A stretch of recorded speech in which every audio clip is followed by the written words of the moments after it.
साथियों, आज डॉक्टर बाबा साहब अम्बेडकर के परिनिर्वाण की पूर्व संध्या के अवसर पर अभिवादन सभा है और इस मौके पर एक ऐतिहासिक किताब का भी विमोचन हुआ है। उस जजमेंट को आधार बनाकर हमने विषय बनाया है जस्टिस मैकजेफरसन। इन्होंने जो फैसला दिया उस फैसले में दो बड़ी बातें कही। जैसा सुप्रीम कोर्ट ने हाल ही में फैसला दिया, उसका मुख्य बिंदु था कि वो विवादित जगह मालिकाना हक किसका है। उसी तरह 1895 में भी यही मुद्दा था कि बुद्ध गया पर मालिकाना हक किसका है। इस जजमेंट में ये भी कहा कि महंत ब्राह्मणों को पूरा अवसर था कि वह विहार जिस पर वो कब्जा किए हैं, ब्राह्मणों ने एक भी रिकॉर्ड नहीं दिया जिससे वो साबित कर सके कि वो ब्राह्मणों का था। ये भी एक जजमेंट में खास बात कही कि ब्राह्मण साबित नहीं कर सके कि महाबोधि महाविहार यह ब्राह्मणों का है, मगर ये तथ्य सामने आ गए कि यह बुद्ध विहार बुद्धिस्ट लोगों का है। ये जजमेंट देते हुए उन्होंने ये भी कहा कि क्यों कब्जा किया ब्राह्मणों ने बौद्ध स्थलों पर।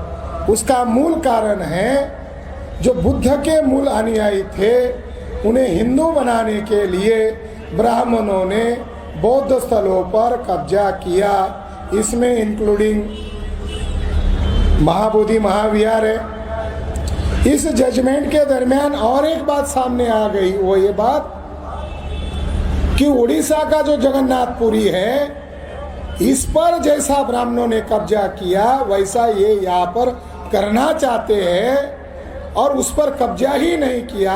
वहाँ पर बुद्ध धम्म संघ के त्रिरत्न के वह प्रतीक थे जो मौर्य अशोका ने रथ यात्रा के नाम पर शुरू किया था।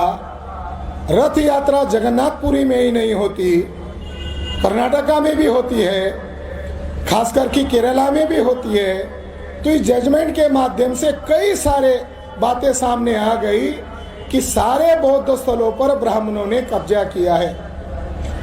अभी जो सुप्रीम कोर्ट का जजमेंट है और ये 1895 का जजमेंट है, इसमें जमीन आसमान का अंतर है। उन्होंने फैक्ट को, आर्कोलॉजिकल एविडेंस को क्रॉस चेकिंग करके सारा तथ्य सामने लाया और सुप्रीम कोर्ट ने जो आर्कोलॉजिकल आधार पर बुद्धिस्ट प्लेस है, 4 बड़े बुद्ध स्तूप है, सम्राट अशोक का एक अशोक स्तंभ है जो आर्कोलॉजिकल आधार पर वहाँ पड़ा हुआ है। अयोध्या के जगह पर ब्राह्मणों ने नागेश्वर नाथ मंदिर कहकर अशोक के स्तंभों को शिवलिंग में परिवर्तित कर दिया है। आज भी है। आज बुद्ध गया में क्या स्थिति है? ये जो बुद्ध गया ब्राह्मणों के कब्जे में गई, इसका मूल कारण है कांग्रेस। साथियों, ये जो बुद्ध गया का जजमेंट 1895 में ये बौद्धों के समर्थन में आया था, ये बुद्ध गया बुद्धिस्टों की होनी चाहिए थी, मगर आज इस पर ब्राह्मणों का कब्जा होने का कारण अगर कोई है, कांग्रेस है। एक डेलीगेशन गांधी को मिलने गया जब कांग्रेस का राष्ट्रीय अधिवेशन गया में चल रहा था। गांधी जी बढ़िया थे और ब्राह्मणवाद को जिंदा करने का काम कर रहे थे। गांधी जी ने उन बुद्धिस्ट भिक्षुओं को कहा, देखो भाई, हम भी गुलाम हैं, मगर आपका मेमोरेंडम हम लेते हैं। हम जब भारत को आजाद करेंगे अंग्रेजों से, तब हम बिना शर्त बुद्ध गया बौद्धों के हाथ में देंगे। इसके लिए राजेंद्र प्रसाद की कमेटी बनाई। राजेंद्र प्रसाद भी ब्राह्मण के खिलाफ नहीं थे। उन्होंने अपने रिपोर्ट में दर्ज किया, अगर देते हैं, एक तरफ कहा देंगे और रिपोर्ट में कहा एक कमेटी बनाओ जिसमें ब्राह्मण महंत को रखो।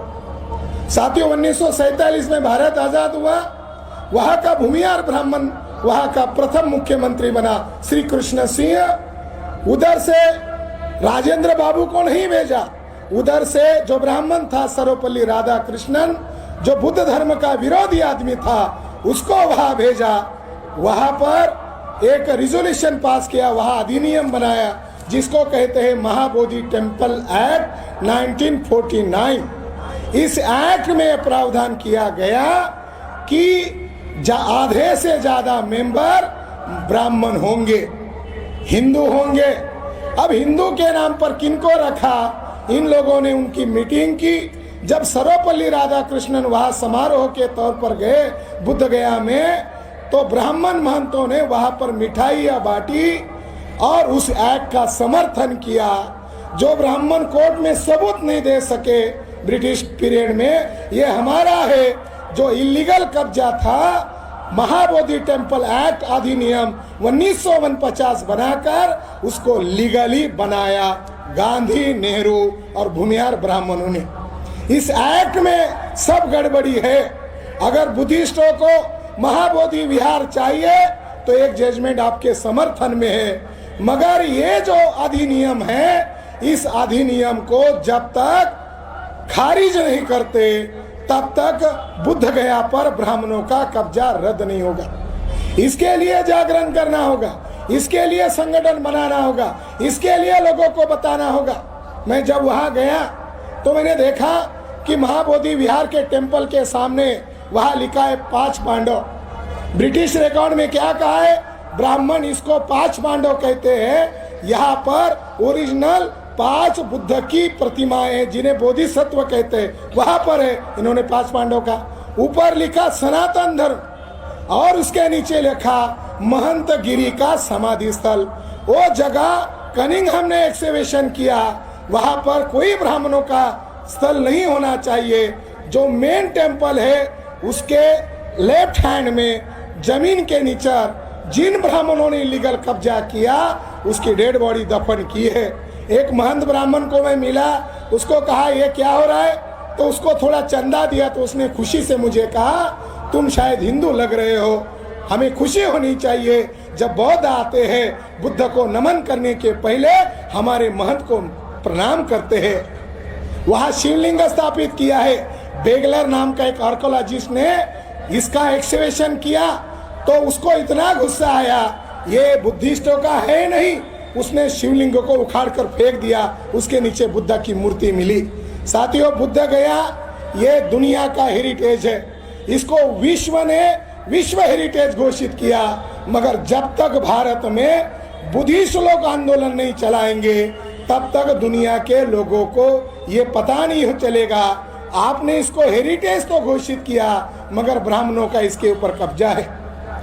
आखिरी बात मैं कहना चाहता हूँ, सुप्रीम कोर्ट ने जो जजमेंट दिया वो फेथ और आस्था के आधार पर है। हमें उन लोगों से भी लड़ना है जो न्यायपालिका में बैठे हुए हैं। हमें समाज में संगठन बनाना है और न्यायपालिका में जो लोग बैठे हुए हैं ये हमारे समर्थन में फैसला नहीं देते हैं। ये जो राजीव गांधी ने ताला खुलवाया था, एक छोटा उदाहरण देकर मैं मेरी बात को खत्म करता हूँ। जब राजीव गांधी को लगा कि आरएसएस बीजेपी के लोग जल्दी करके मंदिर बनाने वाले हैं तो उसको लगा इसका क्रेडिट मेरे नाना ने वहां मूर्ति रखी थी तो इसका क्रेडिट मुझे मिलना चाहिए। उधर से दिल्ली से मैसेज गया फैजाबाद जिले के जज को, जज का नाम मिस्टर पांडे को कहा आज दोपहर तक हमें चुनाव का प्रचार करना है और हमें वहां आकर शिलान्यास करवाना है, इसके लिए ताला खुलवाने का ऑर्डर दो। 1949 से विवाद शुरू है कोर्ट में और एक दिन में बाजी पलट गई और जज पांडे साहब ने ताला खुलवाने का ऑर्डर दिया। उन्होंने अपनी ये बात अपनी बायोग्राफी में भी लिखी है। ये जज साहब पांडे ने क्या लिखा? जज साहब कह रहे थे जब मैं राम जन्मभूमि और अयोध्या विवाद का फैसला, ताला खुलवाने का फैसला देने का, ऑर्डर देने का काम कर रहा था, मेरे खिड़की, मैं जिस कोर्ट में बैठा था वहां से खिड़की के अंदर से मैं कुछ सीन देख रहा था। वहां एक काला बंदर बैठा हुआ था और काले बंदर को हमारे वकील लोग आकर और वहाँ कोई लोग आकर चना देते थे, मूंगफली देते थे, ब्रेड देते थे, मगर वो काला बंदर खा नहीं रहा था। मैं सोच रहा था ये काला बंदर क्यों नहीं खा रहा। फिर मुझे चमत्कार हुआ, मुझे उस काले बंदर से एक मैसेज मिला, दैवी चमत्कार हुआ कि मुझे ताला खुलवाने का ऑर्डर देना चाहिए। मैंने फौरन ताला खुलवाने का ऑर्डर दिया, तो मैं जो कल्पना कर रहा था वो सही में दैवी चमत्कार था। वो ब्रेड खाने लगा, वो मेरे तरफ देखने लगा। जब मैं जजमेंट देकर वापस घर लौट रहा था, कलेक्टर मुझे मेरे सरकारी आवास पर छोड़ने के लिए आया, तो मैंने देखा अजीब चमत्कार कि मेरे सरकारी आवास के बरामदे में वो बंदर खेल रहा था, जो काला बंदर मैंने वहां देखा था। इस जज को बाद में हाई कोर्ट का भी जज बनाया गया। तो ऐसे जजेस जब फैसले देते हैं, और हाई कोर्ट इलाहाबाद के जजेस लोगों ने जो फैसला दिया, ये बिल्कुल लॉ के खिलाफ है, लॉ के जो मापदंड है उसके खिलाफ है। और सुप्रीम कोर्ट का भी जो जजमेंट है, ये भी जुडिशियल जो फॉर्मेट है, संविधान के खिलाफ है। इसके कंक्लूजन में उन्होंने कहा, आस्था के आधार पर हम फैसला देते हैं। इलाहाबाद हाई कोर्ट को एएसआई ने जो रिपोर्ट दिया, इस रिपोर्ट को इलाहाबाद हाई कोर्ट ने भी डिनाई किया है और सुप्रीम कोर्ट ने भी डिनाई किया है। एएसआई के रिपोर्ट में बुद्धिज्म के सारे अवशेष उस विवादित जगह से मिले हैं। ये सारे एविडेंसेस उस एएसआई के रिपोर्ट में है। इसके बावजूद भी उन्होंने ये फैसला दिया आस्था के आधार पर। इसलिए बौद्धों को, शेड्यूल कास्ट के लोगों को, बैकवर्ड कास्ट के लोगों को इस जजमेंट को क्रिटिसाइज करना होगा। कल जाकर ये ब्राह्मण कहेंगे वर्ण व्यवस्था हमारे आस्था का विषय है, जाति व्यवस्था हमारे आस्था का विषय है, आदिवासियों को नंगा करके उन्हें नक्सलाइट करके मारना हमारे आस्था का विषय है, महिलाओं के ऊपर रेप करना और गैंग रेप करना ये हमारे आस्था का विषय है। साथियों, ये ब्राह्मण राज को स्थापित करने वाला जजमेंट है। इसने बुद्धिज्म के केवल 2.77 एकड़ एरिया में ही बुद्धिस्ट अवशेष नहीं है, 67 प्लस 2.77 एरिया में बुद्धिस्ट अवशेष है। 1861 का रिपोर्ट कनिंघम का यही कह रहा है, युवन संघ यही कह रहा है, फैयान यही कह रहा है। सारे रिकॉर्ड हमारे समर्थन में है। और उन्होंने जो रिकॉर्ड सादर किए, वो रिकॉर्ड क्या है? पुराण है। वो रिकॉर्ड क्या है? काने का रिकॉर्ड है, धर्मशास्त्रकार काने। ये सारे फॉल्स रिकॉर्ड है और फॉल्स रिकॉर्ड को उन्होंने एविडेंस माना, फेथ को एविडेंस माना। ये कभी संभव नहीं है। हमें बुद्ध गया भी मुक्त करना है और साकेत भी मुक्त करना है। बहुत बहुत धन्यवाद। समाज की महत्वपूर्ण घटनाओं की जानकारी के लिए MN टीवी को सब्सक्राइब करें और साथ ही साथ बेल आइकन को दबाएं ताकि आपको हर महत्वपूर्ण जानकारी मिलती रहे। इंडिया में ही बुद्धिस्ट अवशेष नहीं है, 67 प्लस 2.77 एरिया में बुद्धिस्ट अवशेष है। 1861 का रिपोर्ट कनिंघम का यही कह रहा है, युवन संघ यही कह रहा है, फैयान यही कह रहा है। सारे रिकॉर्ड हमारे समर्थन में है। और उन्होंने जो रिकॉर्ड सादर किए, वो रिकॉर्ड क्या है? पुराण है। वो रिकॉर्ड क्या है? काने का रिकॉर्ड है, धर्मशास्त्रकार काने। ये सारे फॉल्स रिकॉर्ड है और फॉल्स रिकॉर्ड को उन्होंने एविडेंस माना, फेथ को एविडेंस माना।